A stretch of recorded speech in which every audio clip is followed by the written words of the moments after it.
ar, Inclusão e Saúde, uma realização APAE de Aracaju.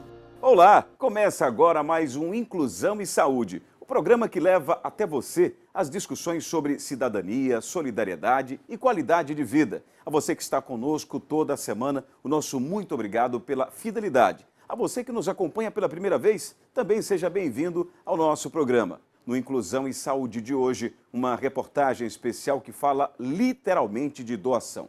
Fazendo referência ao Dia Mundial do Doador de Sangue, comemorado a cada 14 de junho, você vai saber como está o estoque do Hemocentro de Sergipe nos preparativos para o período junino. Falar nisso, aqui no estúdio, a entrevista com Cliomar Alves, gerente de Imunologia e Biologia Molecular do LACEN, Laboratório Central de Saúde Pública. Entre os assuntos, as demandas dos casos suspeitos de dengue, chikungunya e zika vírus. Ainda hoje também a entrevista com o gestor de negócios Raimundo Gomes. Em pauta, as experiências do método montessoriano no trato das crianças com deficiência. E no quadro O Seu Direito, o advogado André Cazucas esclarece alguns dos principais pontos da LBI, a Lei Brasileira da Inclusão. Tudo isso você vai acompanhar em instantes, logo depois de um rápido intervalo. Não saia daí que a gente volta já. Estamos apresentando Inclusão e Saúde. Voltamos a apresentar Inclusão e Saúde. Esse é um período preocupante para o Hemocentro de Sergipe. É que o estoque de sangue não está em seus melhores dias e a tendência é que o número de pacientes que precisam de transfusão aumente até o final deste mês. Justamente agora, quando se comemora o Dia Mundial do Doador de Sangue, registrado a cada 14 de junho. Acompanhe a reportagem. Doar sangue é um ato simples, rápido e de amor ao próximo. É importante que muita gente precisa, né? Fazer o bem ao próximo. Venha doar sangue, que é o bem que a gente pode fazer para a humanidade. Além de salvar vidas, né, eu tenho isso para mim como obrigação. Hoje mesmo eu liguei já solicitando para eu vir doar. Não aguardei nem eles ligarem solicitando. Eu que ligo sempre. E eles sempre, e quando precisam, também me chamam. Para manter os estoques abastecidos e garantir a assistência à população, principalmente neste período de festa, onde aumenta os riscos de acidentes, o Hemose reforça o atendimento. Todo indivíduo que tiver boas condições de saúde, não pode ser diabético, ter tido hepatite depois de 10 anos de idade, não está com nenhum problema de saúde, acima de 16 anos e menor de 18, com a autorização do responsável por escrito, pode pegar no site da Fundação, e até 69 anos de idade. Pode vir doar, venha fazer seu ato de amor, porque a gente nunca sabe quando qualquer parente nosso ou até nós mesmos precisaremos do sangue. E para chamar a atenção dos voluntários, os servidores da saúde realizaram um ato de doação de sangue como forma de protesto. Eles reivindicam o reajuste salarial e o pagamento dos servidores. A gente hoje fez um ato aqui para incentivar também a população a fazer essa doação, a doar a vida, a ajudar o próximo. Nada mais é que uma demonstração de amor, a doação de sangue. Mas também estamos aqui hoje para apresentar a nossa pauta de reivindicação, a falta de reajuste salarial por parte da Prefeitura de Aracaju, as condições de trabalho que hoje são inexistentes, a ausência de concurso público. Então, é uma pauta extensa que a gente vem trazendo aí. E em comemoração ao Dia Mundial da Doação de Sangue, que é comemorado no dia 14 deste mês, o Hemose realiza uma vasta programação para incentivar doadores. Venha fazer seu ato, né, de amor, comemorar juntos mais um ano de doação. Doe sangue e ajude a salvar vidas. Bom, e quem quiser doar sangue, primeiro precisa estar em condições. Segundo, vai ao Hemose, que fica ali atrás do Hospital de Urgência de Sergipe, e faz a sua boa ação. O atendimento é das 7h30 da manhã às 5 da tarde. Se quiser, pode fazer o seu agendamento também através do número 3225-8039 e 3259-3174. Outras informações e agendamento online no site www.hemose.se.gov.br. E agora, falando ainda sobre o assunto, mas numa outra dimensão, é através dos exames de sangue que se descobre muitas doenças. E é por isso que eu recebo aqui no estúdio Cleomar Alves, gerente de Imunologia e Biologia Molecular do LACEN, o Laboratório Central de Saúde Pública, aqui no Inclusão em Saúde. Seja bem-vindo, Cleomar. Obrigado. Sei que esse assunto acaba chamando muita atenção, porque depois que os casos de dengue, zika vírus, enfim, chikungunya começaram a aparecer em maior monta, em maior proporção, muita gente começou a ficar numa preocupação demasiada. A pergunta é, está mais fácil agora chegar a um diagnóstico através do próprio LACEN? Antes tinha que mandar para fora, era uma confusão. O que mudou de março para cá? Então, Evanilson, de março para cá, teve alguns exames que não existiam, como, por exemplo, o exame de PCR da Zika. Foi criado em outubro, novembro, foi distribuído pelo Ministério da Saúde para todos os LACENs. E a chikungunya e Zika nós enviávamos para laboratórios de referência nacional, como o Instituto Evandro Chagas, por exemplo, no Pará, e para Fiocruz, no Rio de Janeiro.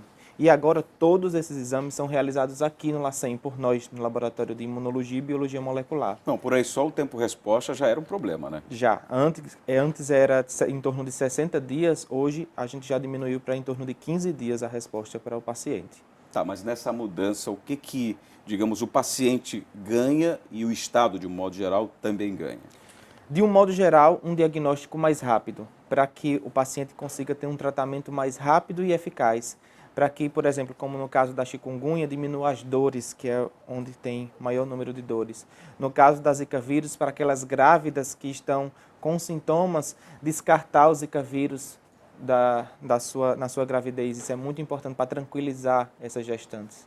Tá, agora eu me recordo que foi trazido para cá um grupo de especialistas, pesquisadores, e eles começaram a fazer um trabalho para a detecção principalmente do Zika vírus, que é a maior preocupação em função da possibilidade da microcefalia ou das vítimas, né, do Zika vírus terem em seus bebês crianças com microcefalia.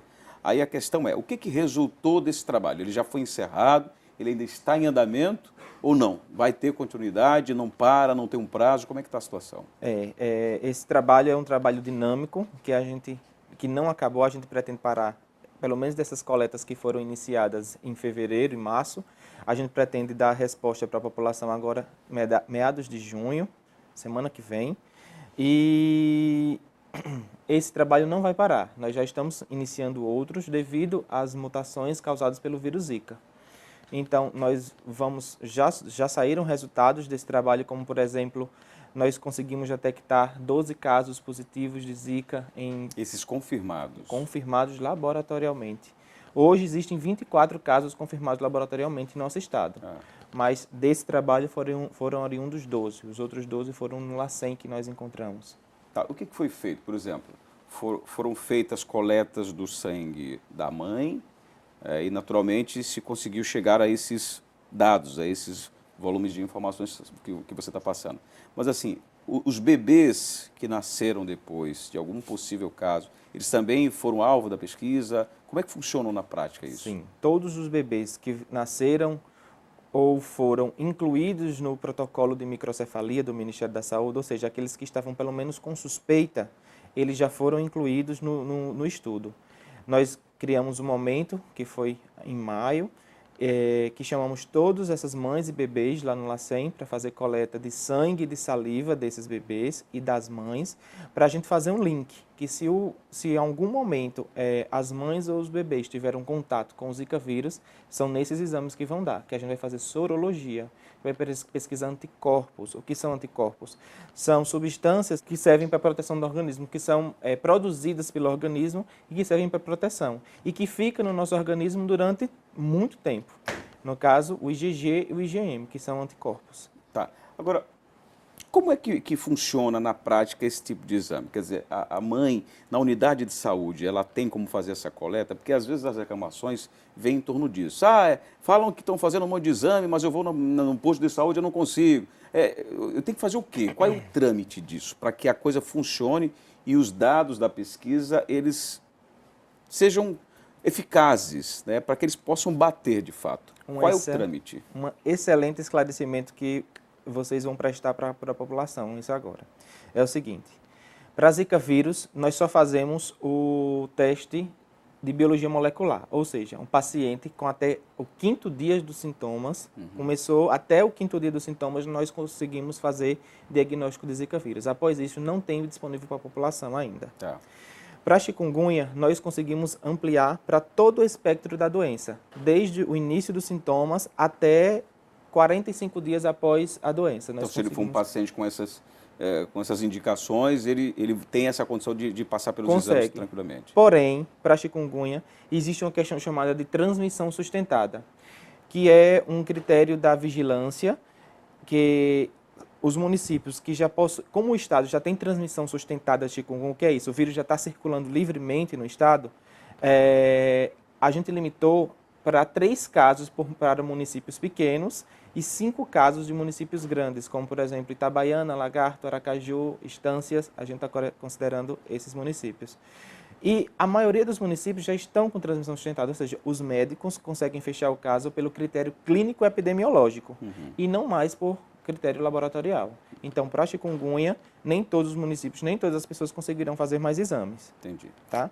E para dengue, todo mundo consegue fazer exame no início dos sintomas, que é o dengue NS1, e o dengue IgM, que são os anticorpos, até o 15º dia dos sintomas. Então, todo mundo, toda a população tem o acesso aos exames de dengue. Agora, Cleomar, o que a gente pode falar de números, né, em relação a dengue, chikungunya e principalmente Zika vírus, com base nesse levantamento, nessa pesquisa que está sendo desenvolvida aqui no estado? Me recordo que no primeiro momento dos casos que foram, digamos assim, colocados para fazer a verificação, acho que esse volume já aumentou, acho que umas 5, 6 vezes mais, talvez, considerando de março para cá. Sim. Quais são os números? Então, o de Zika vírus, por exemplo, logo no início do ano, em janeiro, fevereiro, nós tínhamos em torno de 1.000 amostras para processar. Até agora, nós recebemos em torno de 2.800 amostras para Zika vírus. Já Muita conseguimos coisa, né? processar 80%. São exames de alta complexidade que a gente não consegue colocar numa máquina e dar o resultado na mesma hora. A gente leva em torno de 4 dias para fazer um teste. Nossa Senhora. Então, é complexo mesmo.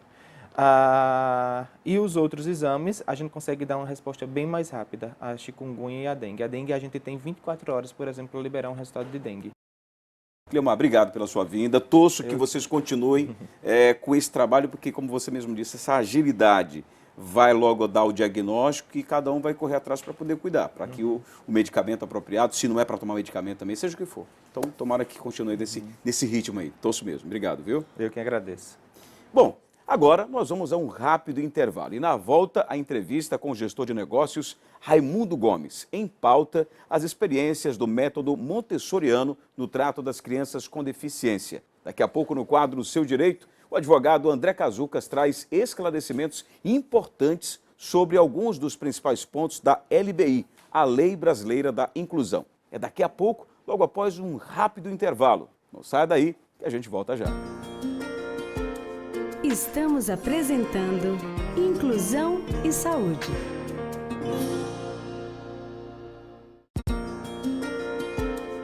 Voltamos a apresentar Inclusão e Saúde. Voltamos com o Inclusão e Saúde. Como prometemos, o gestor de negócios Raimundo Gomes já está aqui para a entrevista. Raimundo, seja bem-vindo ao nosso Inclusão e Saúde. Obrigado, Vinícius. É claro, como prometemos também, a proposta é a gente falar do método montessoriano. O que muda, né, desse método para os métodos convencionais nas escolas, quando a proposta é cuidar da pessoa com deficiência? O que isso modifica, né, na escola, na vida dos alunos, se for uma escola convencional, se for uma escola que trata especificamente de pessoas com deficiência? O que é o método montessoriano, propriamente dito?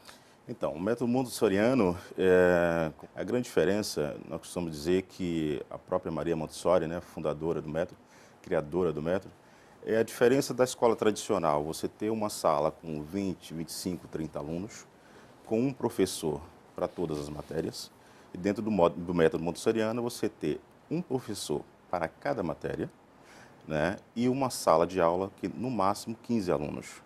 Né? Eu acho que essa é a diferença básica de início, né? depois vem todo o conceito do método. Mas quando se refere a conteúdo, de estrutura física, muda alguma coisa ou muda muito? Não, não muda muito. A estrutura física mesmo é uma sala normal, né? Uma sala normal, com 15 cadeirinhas lá, né? O que muda, na verdade, são as ferramentas que são utilizadas, né? São os blocos... São peças específicas para esse tipo de método. De ensinamento, né? De ensinamento. Então, o método ele é basicamente foi criado em cima do construtivismo e do associativismo. Então, a criança aprende pelo associativismo, associando sempre um exemplo, né? Essa garrafinha é de vidro, se vidro cai, quebra e machuca, pode cortar. Então a criança sabe... Associação.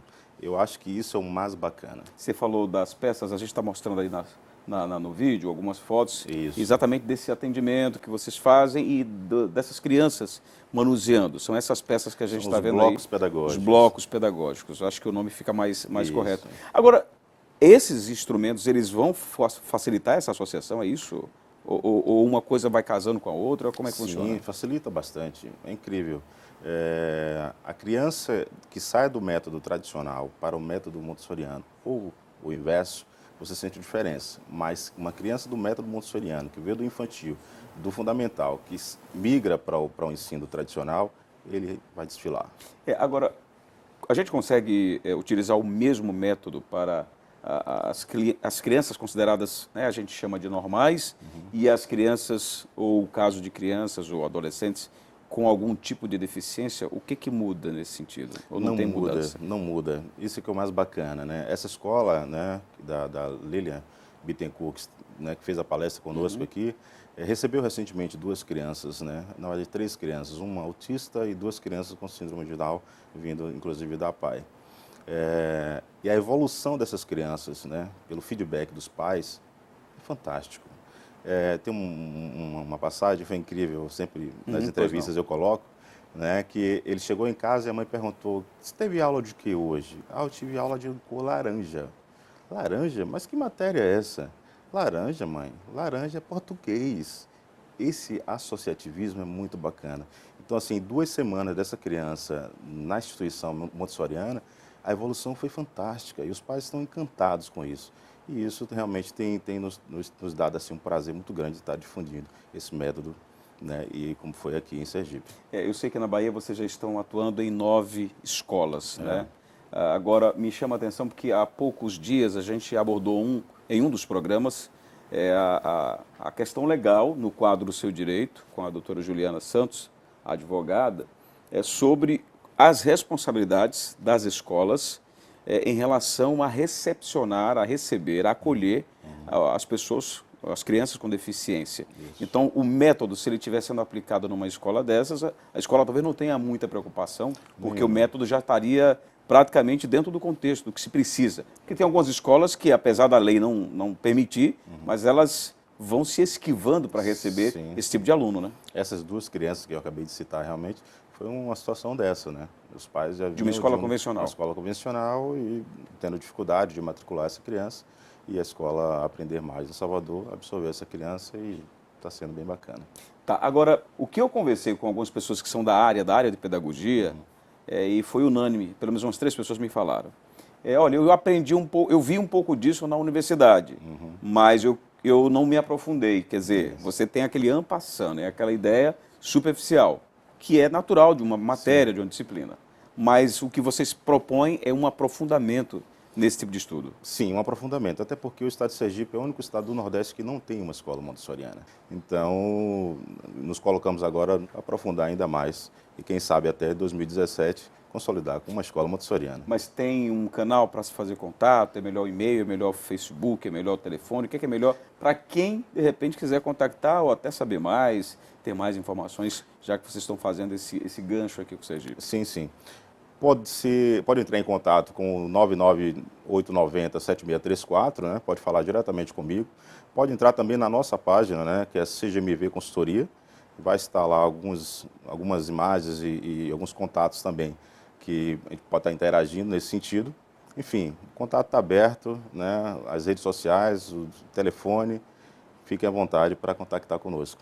Bom, eu te agradeço, Raimundo, pela sua vinda aqui ao nosso Inclusão em Saúde. agradeço. Espero tê-lo aqui em outras oportunidades também. Quem sabe vocês voltam logo aqui a Sergipe para outras explanações. E eu espero que quanto mais a gente puder ajudar para que essa inclusão aconteça, né? Eu fico muito sentido quando eu ouço falar alguém foi levado para uma escola convencional e a escola disse, não, eu não aceito, mas a lei obriga, você não pode rejeitar, mas isso infelizmente ainda acaba acontecendo. Desejo boa sorte para você e, claro, espero tê-lo na próxima vez aqui no nosso programa. Sem dúvida, obrigado.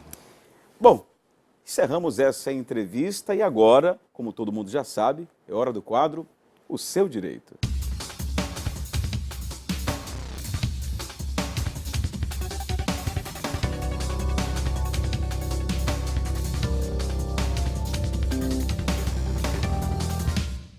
Pois é, e o quadro O Seu Direito é com ele, o advogado André Cazucas. Seja bem-vindo mais uma vez ao Inclusão em Saúde. Doutor André, a gente tem falado aqui desde o início do programa sobre a LBI, a Lei Brasileira de Inclusão, ou da Inclusão neste caso, tá? Quais seriam os principais pontos que a gente poderia estar abordando? Porque todo mundo sempre fala, né? Ah, tem lei que pega, tem lei que não pega. A inclusão é uma necessidade que todo mundo sabe, mas é preciso uma lei para ratificar isso, que foi de 2015, mas agora já passou a valer em 2016. Quais são os pontos que o senhor poderia elencar para a gente dizer assim, não, esses são muito interessantes e a gente tem que fiscalizar para que isso aconteça? Vamos lá, mais uma vez uma satisfação estar aqui com vocês, tratando de um tema tão importante. O que a gente tem de fundamental? São dois princípios e duas ideias maiores que acabam culminando na Lei 13.146. O que ela traz? Primeiro, a ideia de inclusão. E a inclusão a gente pensa como? Pensa na razoabilidade, na proporcionalidade, na possibilidade de fazer com que aquela pessoa que tem uma diferença, ela possa estar num patamar de igualdade. É a ideia de igualdade já trazida há mais de um século atrás, em que a igualdade consiste em desigualar os desiguais à medida em que a gente encontra a verdadeira igualdade. Porque se a gente trata pessoas desiguais de maneira igual, a gente vai perpetuar a desigualdade. À medida em que a gente desiguala, a gente encontra, enfim, a igualdade. E é aí que vem a Convenção Internacional de Proteção a Pessoas com Deficiência, que foi ratificada pelo Brasil em 2009, e ela hoje tem status, tem força de norma constitucional. Então, qualquer violação a pessoa com necessidade especial viola a Constituição. Só que essa norma ela é bastante abrangente, bastante genérica. Aí veio a lei. A lei, ela avança em diversos pontos, mas ela também carece em algumas situações de regulamentação, porque ela traz situações como, por exemplo, a prioridade na acessibilidade. Então, deve haver acessibilidade a pessoas com necessidades especiais. A proteção e a inclusão no mercado de trabalho. Ela tipifica o crime de discriminação a pessoas com necessidades especiais. Então, isso passa a ser crime com pena de prisão de 1 a 5 anos, o que é um grande avanço àquela pessoa que, eventualmente, descumpre essa legislação. Agora, na entrevista anterior, a gente conversava com Raimundo Gomes e ele citou um exemplo que nos chamou a atenção, porque a gente já abordou esse assunto com a doutora Juliana Santos e falou com muita propriedade no dia, e eu queria reforçar isso com o senhor. Quer dizer, a escola convencional, ela não pode negar o acolhimento ou deixar de ter aquele aluno porque ele é um aluno com deficiência. E aí foi necessário que os pais buscassem uma escola que tivesse uma concepção diferenciada. Mas isso pode incorrer em crime, se for o caso? Sem dúvida, sem dúvida. Está na tipificação de que a gente acabou de falar. Então isso na realidade é ilógico, não faz o menor sentido, é contraproducente, é contra a formação, seja da pessoa com necessidade especial, seja dos demais alunos. A ideia da Convenção Internacional é incluir o deficiente, não é excluí-lo. Então a ideia de segregar é uma ideia bastante repugnada internacionalmente e hoje nacionalmente também. Então o que se deve fazer? Aquela criança que, quando ela lida com as demais supostamente normais, sem qualquer tipo de deficiência, o termo normal hoje é abominado nessa situação, ela acaba se integrando, ela se vê como igual aos demais e os demais a enxergam como igual e vão passar a tratar com naturalidade as pessoas com deficiência. Então uma criança com deficiência visual, com deficiência auditiva, deficiência motora, imagine que ela não tenha algum dos membros ou tenha Down, síndrome de Down, essa criança ela vai facilitar e vai formar os demais colegas de uma maneira muito mais natural. Então isso é repugnante e deve ser, sim, denunciado, representado judicialmente ao Ministério Público para que medidas sejam tomadas. Doutor André Cazucas, mais uma vez, muito obrigado, sempre com colocações pertinentes e necessárias para o nosso dia a dia, e nesse caso aqui voltado principalmente para a questão da inclusão. Né? E a gente vai voltar a debater essa lei, porque a gente está só começando a falar efetivamente dela. Obrigado e até a próxima oportunidade. Eu que agradeço. Fiquem todos com Deus e até a próxima.